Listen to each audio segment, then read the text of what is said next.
we're looking for a message for the people that are living in the hood, because Ed comes from the hood. He knows that environment. He ran that environment.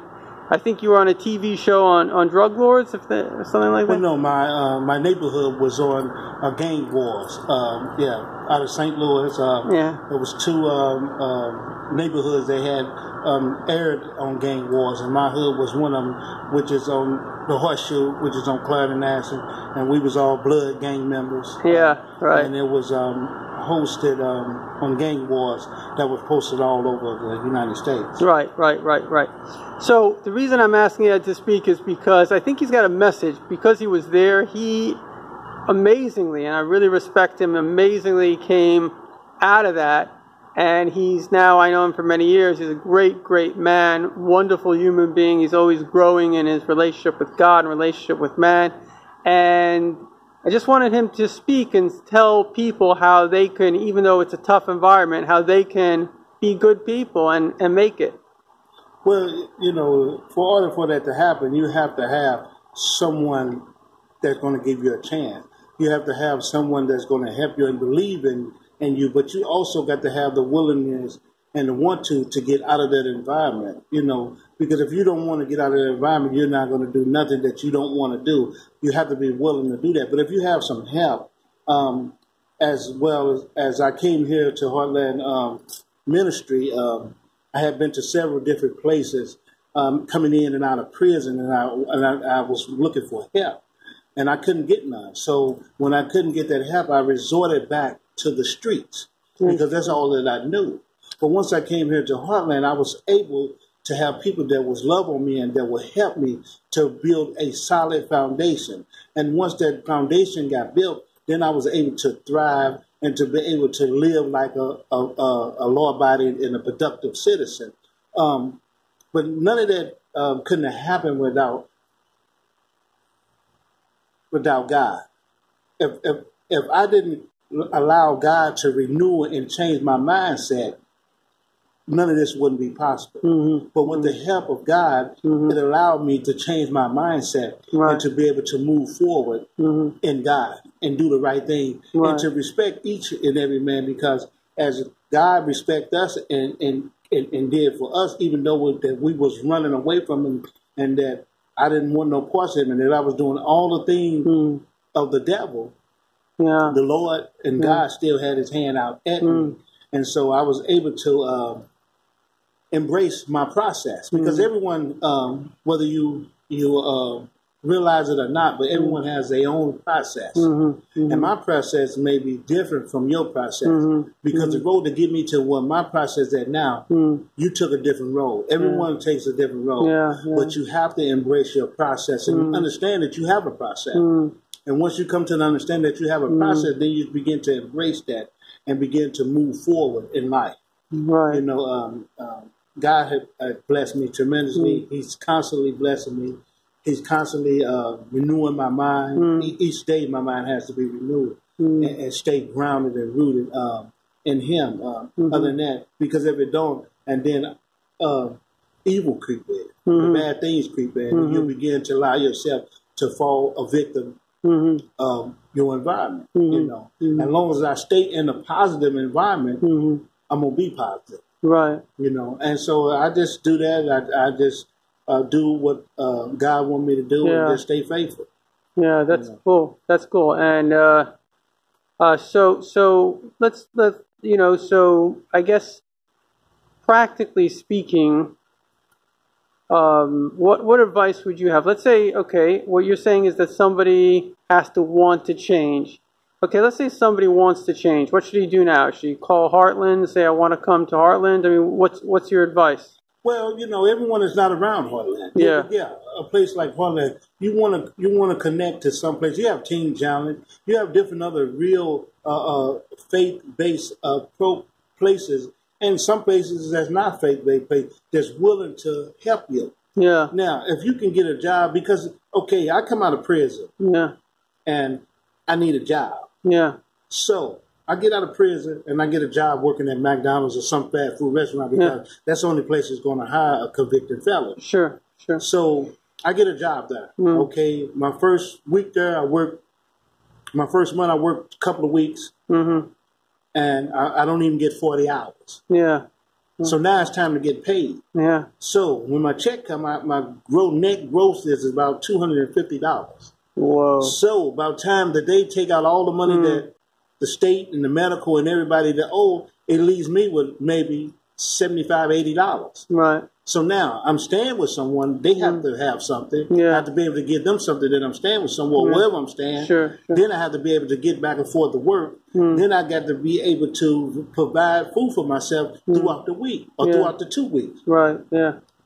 There's no way you can able to do that. Right. Right. So the best thing that I can do is go to what I used to do. Right. Is go back to the streets because now I have no help. But if you have someone to help you out, to be able to give you a place to stay till you get you a solid foundation, till you able to work that job until you're able to get 40 hours, or you're able to find another job. In the meantime, while you're working that job, they're going to make you provide more money for you. Then you're able to give some money to someone and be able to pay for your, buy your car, buy a bus ticket, be able to buy food. Yeah.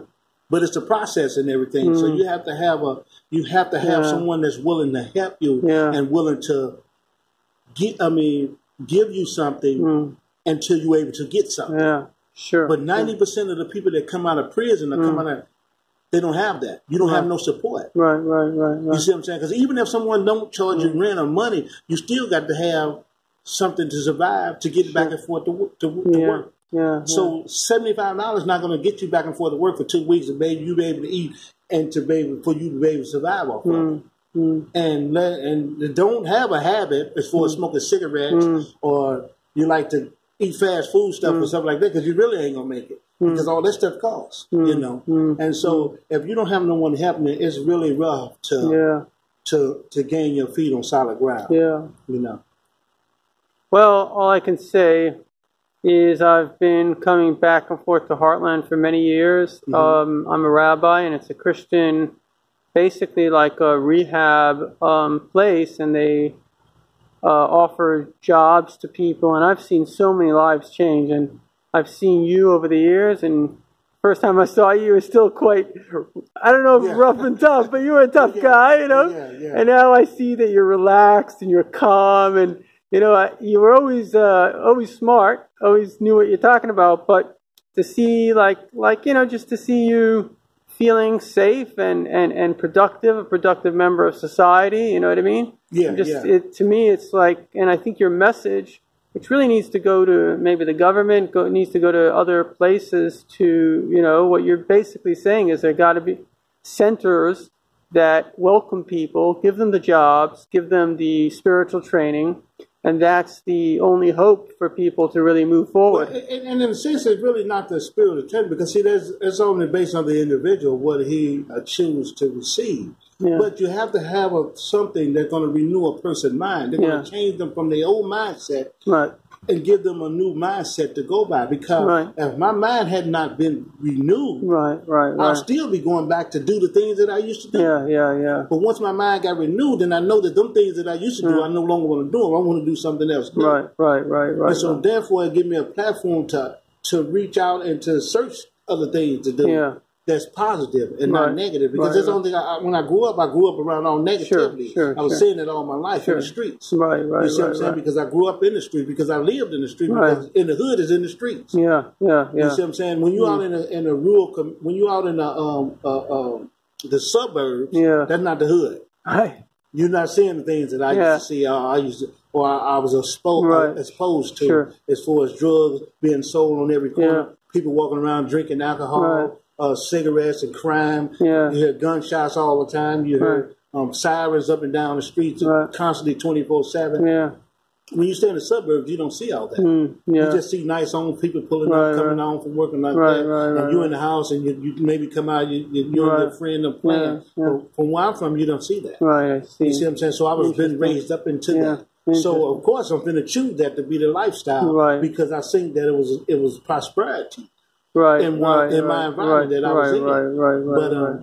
But if you're able to be raised up in the suburb, as I call it, which if you're in the hood, you ain't come from the suburb. You see what I'm saying? So everything in the suburbs, we wanted to take from the suburbs. Sure, you sure, know? sure. And sure. so when me and my friends Yeah. did go to the suburbs, that's what we did. Yeah, I'm with you. We broke in and robbed, steal, and whatever else we could do Right, because right. we didn't have that. Yeah, and we yeah. went back to the Yeah. hood because we know the people in the suburbs are not going to come to the hood. Yeah.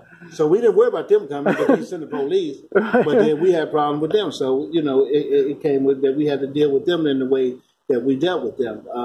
Yeah. But yeah, you know, I unfortunately I have been shot once. Yeah. And then, you know, I have did a lot of dirty things that I'm not proud of that I shouldn't have did. But, you know, by the grace of God, I'm still here to be able to speak on it. Sure, sure. To a small degree. But I just can't do nothing but thank God because He definitely has been a life-changing thing. And the things that I used to do, I no longer never want to do those things. And never have no desire to do them. And I asked for forgiveness for the things that I did because they wasn't right. Yeah. But that's all I knew. Sure. That's all I knew. And so I just give, you know, I just try to tell everyone that this process, you can't do it alone. You have to have someone to help you. If you don't have no one to help you or to give you a chance, you're not coming out of the ghetto. Yeah. You're not coming out of the hood. It's just going to be a repeat cycle. Sure, sure, you know, sure. until you end up either in jail or death. You know, I've been to jail 4 times. I have 26 felony convictions on my record. And that's a lot. That's a lot. Yeah. You know, and I've been unfortunate because from the conviction that I have on my record and the time that I've been in prison, I don't supposed to be out here right now. I'm supposed to be spending life in prison. And God has seen fit that any way He wanted me at. Sure. So I'm here now. Sure. And able to speak, you know, to them. So you have any prayers that you can say? Well, you know, the only prayer I have is just thanking God from where I'm at now. You know, and just me staying focused and grounded on continually moving forward in Him. Right. And don't look back at the past or don't even try to step outside of Him. Because at the end of the day, what I have learned that nothing in this world matters but your relationship with God. Anything else outside of that is irrelevant. The only thing matter in this world is that you have that connection with God. If you don't have that connection, you're through. And I don't care who you are. Especially today. Oh, yeah, definitely today. If you don't have that connection, you're done. Right. That's the most important thing that's in the world. Period. And nothing outside of that. If you don't have the connection, you're no good. You're no good. Now, how do you think people can develop that connection? Well, you can develop that connection by understanding who God is. Right. By gaining a relationship with Him. By reading about Him. Right. Sure. You see what I'm saying? And when things are not going well, and when things are going well, that you always praise Him and always look to Him. Right. That's the only way. I think you're see right. What I'm saying? That's the only way. And that's what He wants us to do. He wants us to come to Him when things is right and when they're not right. You know what I'm saying? Not when you're in the heat of the moment or you think you're going to be on your deathbed or somebody's looking for you and then you want to call out to them. But then when you're doing good or you're doing something, you don't call out. You know? But that's the only way that... That's the only thing matters, is that you have a connection to the body. I'm with you. If you don't have a connection, you're no good. You're dead. You know, I was dead for many years. Now I'm alive. Truly alive. You see what I'm saying? You know, because there's a bunch of us walking around. If you don't have a connection, you're dead. You're walking around dead. Until you get that connection with the Heavenly Father, then you're alive. You know. And so cool. Well, I'm just thankful. Well, I just give praises every day, you know, for the newness. The newness and to be able to stand up straight as a man. You know, because when I thought I was standing up as a man, I wasn't standing up as a man. When I thought that I had came up with all these ideas of all the things that I used to do in the past about selling drugs, about being violent, because I was in the gangs and all that, being in violence with dudes and all. And I thought I had came up with all that. When I learned that I didn't come up with that, that it was the devil. I didn't want no parts of that. You know? And so, Well, I mean, you're amazed. It's always inspirational to see somebody who's changed his ways, and you're happy about the change? Oh yeah, well, the change came from God. Yeah. You know what I'm saying? He just allowed the opportunity for me to grow. But the growth didn't come. The growth came from him. It didn't come from me. I didn't get nothing. Yeah. You know what I'm saying? I just accepted what he had to offer, and what he had to offer is plenty. Yeah. But I didn't know that. But you have to be willing to want that to know what it is that he offered. Right. And what he offers is eternal life. Right. I'm with you. All the way around the board. Yeah. You see what I'm saying? Yeah. Because it was time that it's time that now that I don't have no worries about anything. He always provides. Yeah. Money and anything that I used to worry about in the past, I don't worry about nothing no more. You know what I'm saying? Yeah. And I just do what I just need to do as far as he's saying that be obedient. Yeah. Follow all the rules and follow the laws and do what you're supposed to do. What I have you to do. And, that's it. And I just don't do nothing on my own. Yeah. I do everything that he want me to do. Yeah. I used to have the mindset of, well, I want to get rich. Yeah. I want to have this. I want to do this. But then that's no longer. It's no longer a want. It's no longer. It's no longer no desire. Sure.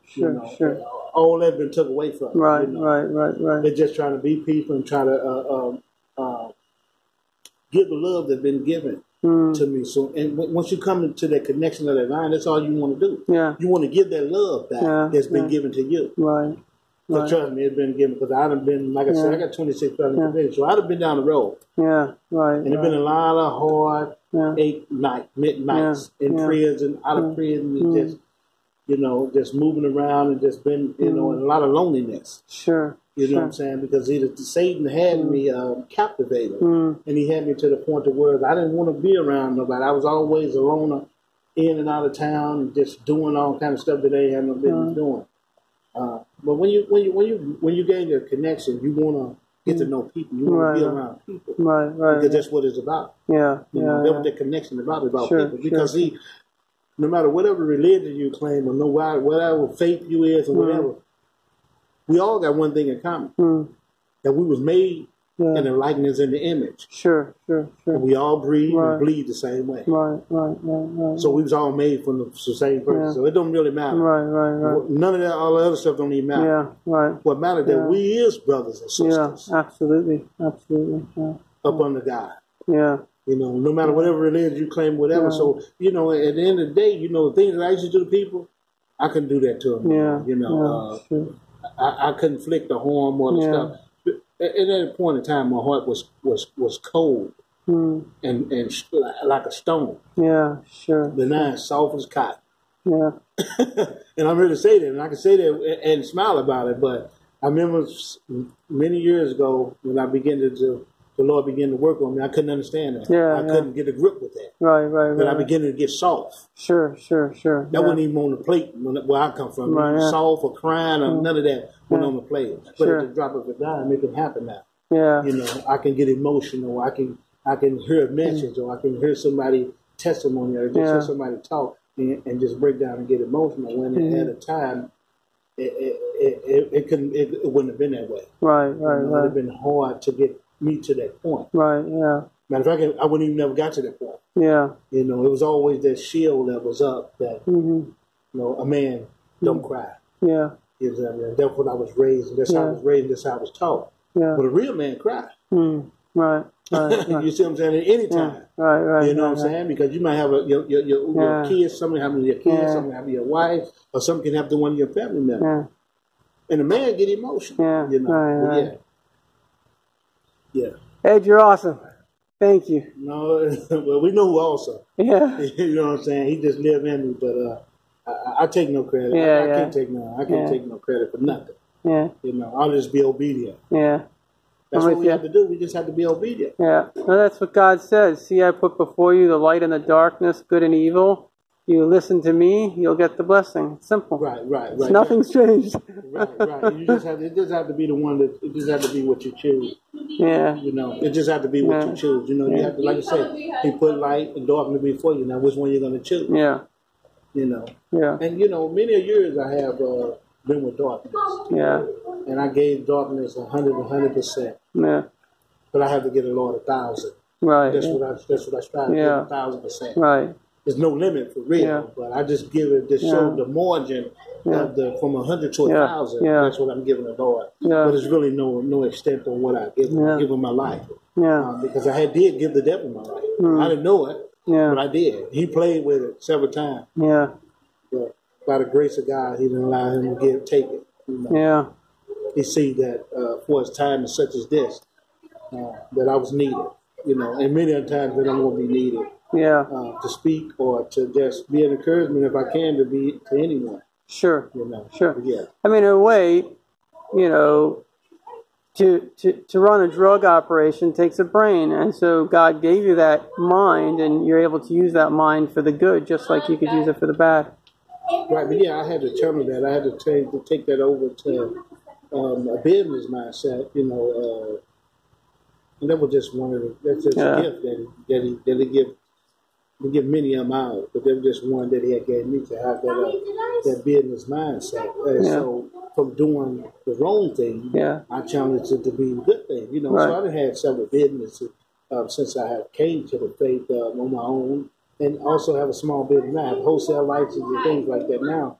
But I had to learn some obedience in the midst of that. Right. On when should I do it and how should I do it. But you know, because all they could get us caught up and have us just doing a bunch of things that we're not giving them his time. You see. Yeah. And so I've been through my whole span of being saved for 8 years now. It's been on and off because I get to the point where it's all about a hustle. All about this money is all about this money. And he hit me and said, "Hold up now, what about me? I gave you that. I could take that from you." You know, so it's been a journey, but I have learned that at the end of the day, he always gonna make sure I'm straight. He have shown that. Yeah, that's when the truth, when they say that he began to reveal itself to you, that it is real. You know, and so I have faced that time many a time, so I know. So you know, when he began to speak to me about not being obedient and something that he wanted me to do was like